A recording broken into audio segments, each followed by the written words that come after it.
I personally think the little aliens with the big black eyes, those are androids. They're biological robots. They're just programmed. There's no different than us cloning sheep. They just clone a being that can travel through space because space is very big. Or some sort of an artificial intelligence thing that It doesn't is have AI. a life form. Right. Yeah, I've heard that idea before. And it kind of makes sense a little bit, right? I mean, if you're a living thing and you're traveling through space, obviously you have biological limitations in terms of the need for oxygen and gravitational interactions and all these different things. Well, that would one of the fuck scary with us. hallmarks of those ones, the rumor is it in the back of their head is a transmitter. So you got to wonder where it's sending shit. But at the same time, I can tell you that when you look at the Bible, the angels and the demons of the Bible would be the humans and the androids that I just told you about. So you think the Greys are the androids, right? Yeah. And so you think they're like some sort of devil? No, I just think that that's how we characterized it because they come in, control your thoughts, control your body, take you. us in the middle of the night. Yeah. Demons, I wish that would happen to me. Did any of the people you interviewed see anybody in control of these craft? See any?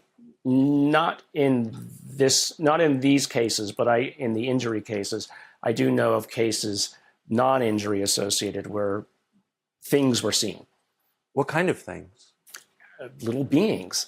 I don't know what to say. I know it sounds crazy. I'm just interested in what the eyewitness accounts say. Yeah, the eyewitness. You're not ratifying this. I'm not ratifying it. No, the eyewitnesses always talk about something about that tall, right? With they call them the Greys. I don't know what to say. But with humanoid features. Humanoid features.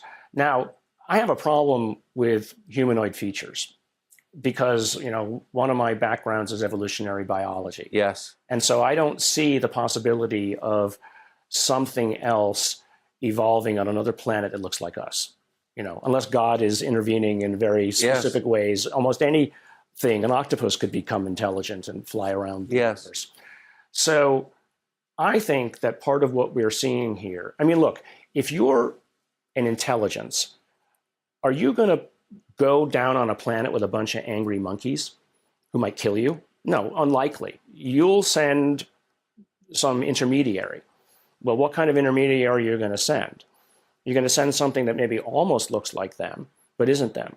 So I think, and this is, again, from inside the intelligence community, most of what we think we're seeing are avatars, biological robots that are basically put there to be the minions, if you will.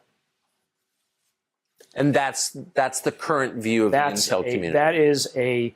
It is a hypothesis.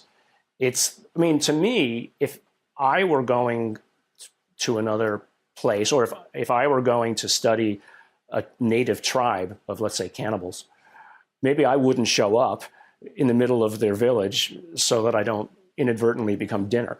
Yes. Right? So you would send an intermediary first. But I've used this example. I don't know if you know Lex Fridman. You probably know Lex Fridman. He's an interviewer. He's an AI scientist at Stanford. I did one with him. And using an example of the ants as well. Let's say that there were a race of intelligent ants at the bottom of your garden. How do you tell them about Instagram? Right? How do you talk with them? How do you interact with them? You would probably make something that looked almost like an ant, and you'd put it down there. But then how are you going to interact with them? Well, with pheromones, that's how they talk. But you do something else, right? You're speaking about whatever it is you talk about at the dinner table, but to translate down to their terms, you would have to use some sort of an intermediary. So it's kind of a lost in translation problem, right? You want to put something there that can interact with them so that they can know that there's an object. But you, for instance, you're not going to show up and put yourself in danger. I wouldn't. I mean, we send drones. You understand? Of course, We constantly think about whatever these things might be. We think that they are some sort of a unified force. Well, maybe they're not unified. Maybe they are as disparate as you and I are. And maybe what keeps them from stomping all over the ants is each other.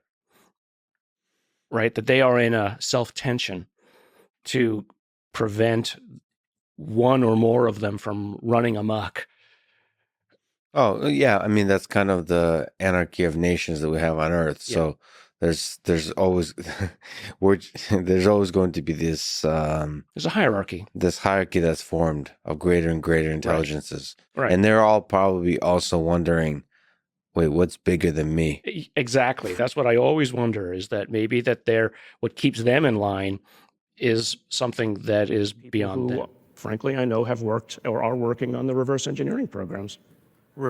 Okay, so let's take one step back. Reverse engineering programs Of downed craft. Now, the first question that people will ask is, well, if they're so frigging advanced, why are they crashing?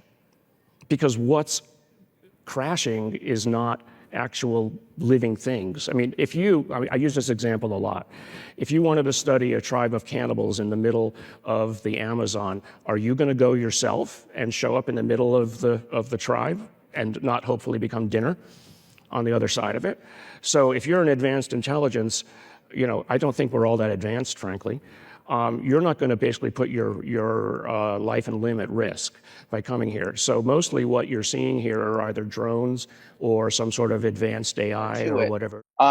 But I tend to think that what people most commonly think of when they think of aliens, they think of like, the big headed, big black eyes that you see on a t-shirt and stuff. And I think that if you were going to compare the legend of those clones, you might want to look at some of the biggest pieces of art that have ever come out in humanity. Star Wars, Lord of the Rings,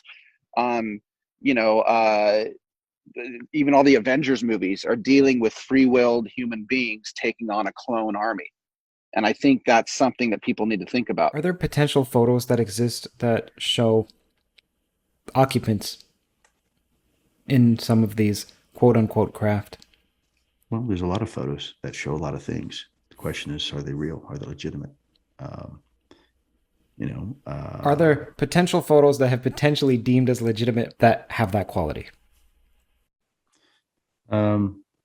There are very compelling photos out there that seem to show something inside, some sort of occupancy, and I'll leave it at that because it gets really murky much beyond that, and there's a lot that can be speculated, and so I try to avoid speculation as much as possible. But yes, I've spoken to enough people, firsthand knowledge that not only report the crafts that we know exist, but potentially some sort of intelligence inside these vehicles.